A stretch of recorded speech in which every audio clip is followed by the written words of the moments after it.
नमस्ते दोस्तों and welcome to today's episode. Last time हमने आयुर्वेदिक रिव्यू के बारे में देख समझा। आज हम बात करने वाले हैं मॉडर्न रिव्यू के बारे में। मॉडर्न रिव्यू कैसे हम अच्छा कर सकते हैं। अगर आपको ये कंटेंट हेल्पफुल लगे तो प्लीज़ वीडियो को लाइक करें, चैनल को सब्सक्राइब करें और अपने फ्रेंड्स के साथ शेयर ज़रूर करें। तो चलो आज पढ़ते हैं मॉडर्न रिव्यू की तरफ। मॉडर्न रिव्यू में पहले तो हम हमारे जो टॉपिक है उसके रिलेटेड समझ लो। डिज़ीज़ अगर क्लिनिकल स्टडी है तो डिज़ीज़ होगा, तो डिज़ीज़ के रिलेटेड कुछ एनाटॉमी पहले हम डाल देंगे, फिर उसके रिलेटेड फिजियोलॉजी हम डाल देंगे, फिर हम शुरुआत करेंगे डिज़ीज़ रिव्यू के साथ। प्रिवैलेंस ये जो चीज़ है हमने ऑलरेडी इंट्रोडक्शन वाली चीज़ में डाला हुआ है। अगर नहीं डाला होगा तो आप यहाँ पे भी डाल सकते हो। इटियोलॉजी, फिर हम शुरुआत करते हैं इटियोलॉजी के साथ। कोई डिजीज़ है तो उसकी मेन इटियोलॉजी, किस कारण ये व्याधि हुआ, ये हम मेंशन करेंगे। स्पेसिफिक इटियोलॉजी या इटियोलॉजिकल फैक्टर्स पहले हम मेंशन करेंगे, उसके जो स्पेसिफिक टाइप्स हैं और उसके साइन एंड सिम्टम्स। फिर इन्वेस्टिगेशंस, और इन्वेस्टिगेशन में उसके डिजीज़ रिलेटेड स्पेसिफिक फाइंडिंग्स जो हमें मिलती है उसके बारे में हम जिक्र करेंगे। लास्टली कॉम्प्लिकेशंस डाल के फिर हम ट्रीटमेंट मोडालिटीज़ में जाएंगे। ट्रीटमेंट में अगर मेडिसिनल कंजर्वेटिव मैनेजमेंट होता है, लाइफस्टाइल चेंजेस क्या क्या करने हैं वो हम मेंशन कर सकते हैं। अगर सर्जरी है तो सर्जिकल अप्रोचेस के बारे में हम बता सकते हैं। लास्टली अभी recent advance clinical research latest जो चल रहा है उसके बारे में हमें मॉडर्न रिव्यू में डालना है। अभी हम उदाहरण तौर पे एक थीसिस है जो ऊर्ध्वक अम्ल पित्त पे था, तो हमने PUD करके पेल्विक अल्सर डिजीज़ के बारे में मॉडर्न रिव्यू में डाला है। पहले एनाटॉमी ऑफ डाइजेस्टिव सिस्टम डाली है इस थीसिस में, एसेसरी डाइजेस्टिव ऑर्गन्स। पिक्चर्स काफ़ी बड़े नहीं डाले हैं, पर इसमें पिक्चर्स में ही बहुत सारे कंटेंट थे इसीलिए मैंने डाला है। अदरवाइज़ अगर पेजेस नहीं भरते हैं तो ही हम बड़ी बड़ी फ़ोटोज़ डालते हैं थीसिस में। अभी उसकी physiology, phases of gastric secretions, ये सब मेंशन किया हुआ है। आपके डिज़ीज़ को समझने के लिए उसका जो बेसिक्स है वो समझना ज़्यादा ज़रूरी है। इसका यही उद्देश्य होता है कि हम एनाटॉमी और फिजियोलॉजी क्यों डालते हैं थीसिस में। ओके, ये सारा आप मैटर समझ लो। फेजेस जो है, डिफरेंट एसिड प्रोडक्शन कैसे होता है।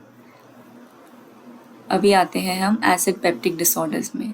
एसिड पेप्टिक डिसऑर्डर्स का पहले हमने डेफिनेशन डाला है और ओवर रिव्यू, ग्लोबल लेवल पे वो कितने % लोगों को अफेक्ट करता है इसके बारे में हमने डाला है। अभी एसिड पेप्टिक डिसऑर्डर्स में क्या क्या चीज़ें आती हैं। GERD आता है, पेप्टिक अल्सर डिजीज़ आता है, गैस्ट्राइटिस आता है, डिस्पेप्सिया आता है। तो हम अभी इसके बारे में आगे डालने वाले हैं। तो ये एक फ्लो चार्ट हमने डाला है, फिर ये सारी चीज़ें हम एक्सप्लेन कर रहे हैं इवेंचुअली। तो इस क्रोनोलॉजिकल ऑर्डर में हमने इसमें कंटेंट डाला है। गैस्ट्राइटिस के बारे में time course, histological features, gastritis के भी टाइप्स डाले हैं, अलग अलग टाइप्स, उसको कैसे मैनेज किया जाता है। फिर हम डिस्पेप्सिया पे आते हैं। डिस्पेप्सिया के टाइप्स यहाँ पे मेंशन किए हुए हैं शॉर्ट में, और उसके आगे क्या क्या है वो बताया है।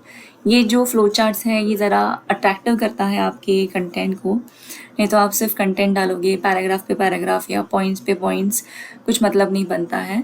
हर एक पेज पे एक फ़ोटो या फिर एक फ्लो चार्ट हो तो थोड़ा सा जो चेक करने वाले हैं थीसिस, उनका इंटरेस्ट बना रहता है आपकी थीसिस पे। यहाँ पे रोम 3 क्राइटेरिया भी डाला हुआ है हमने, डिफरेंशियल डायग्नोसिस डिस्पेप्सिया के बारे में। फिर हम आगे आते हैं गैस्ट्रोपैरेसिस के बारे में, उसके टाइप्स, क्लिनिकल इम्प्लीकेशंस, कॉजेज़। फिर GERD और ओबेसिटी, इसको हमने देखा है। GERD के इन्वॉल्वमेंट्स, कॉजेटिव फैक्टर्स, मैकेनिज्म, इसके क्लिनिकल फीचर्स यहाँ पे है। पैथोफिजियोलॉजी कैसे होता है ये अंदर। फिर हम गैस्ट्राइटिस के दौर पे हम डिस्पेप्सिया देख रहे हैं, डिस्पेप्सिया का रीज़न। ऐसे करके हमने सारे चीज़ें मैनेज किए हैं। अभी एसिड पेप्टिक डिसऑर्डर ये काफ़ी ब्रॉड टॉपिक था, इसीलिए कंटेंट इजीली बन गया।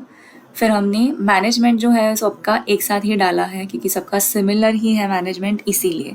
अगर आपके टॉपिक्स का अलग है तो प्लीज़ अलग अलग मेंशन कीजिए, कुछ कन्फ्यूजन मत रखना, या फिर उस पर क्वेरी आ सकती है। तो हमने फार्माकोलॉजिकल मैनेजमेंट पहले ऑप्शन डाला है, एंटासिड, H2 रिसेप्टर्स, ये सारे पॉइंट वाइज 4 पॉइंट्स डाले हैं।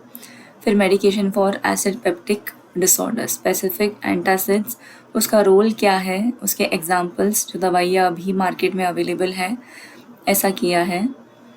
प्रोटॉन पंप इनहिबिटर्स कैसे काम करते हैं वो बताया है। और ये सारे एल्गोरिदम्स डाले हैं हमने कि कैसे हम मैनेजमेंट करें, मेडिसिनल मैनेजमेंट करें। ये हमने गवर्नमेंट के, ये एक प्रोटोकॉल था, गाइडलाइंस था, उसमें से लिया हुआ है। इंडियन गवर्नमेंट का लिया है तो आप पे कोई शक नहीं करेगा। फिर आते हैं हम सर्जिकल इंटरवेंशन पे। अभी एसिड पेप्टिक डिसऑर्डर्स के रिलेटेड इंडिकेशन सर्जरी क्या है, इंडिकेशंस फॉर सर्जरी क्या है वो मेंशन करके हमने अलग अलग वैगोटॉमी, गैस्ट्रेक्टॉमी ये एक्सप्लेन की है। फिर post operative care and recovery भी डाला हुआ है। तो ऐसे दोस्तों आप आपका भी मॉडर्न रिव्यू बना सकते हो। आई होप आपको ये वीडियो हेल्प कर रहा है आपके मॉडर्न रिव्यू बनाने के लिए। कमेंट करके ज़रूर बताएं कि आपने आपकी थीसिस कैसे लिखी और कौन सा पार्ट आपको सबसे ज़्यादा डिफ़िकल्ट लगा। कुछ सजेशंस होंगे तो ज़रूर कमेंट बॉक्स में डालिएगा। I hope you like, share and subscribe this video and have a nice day.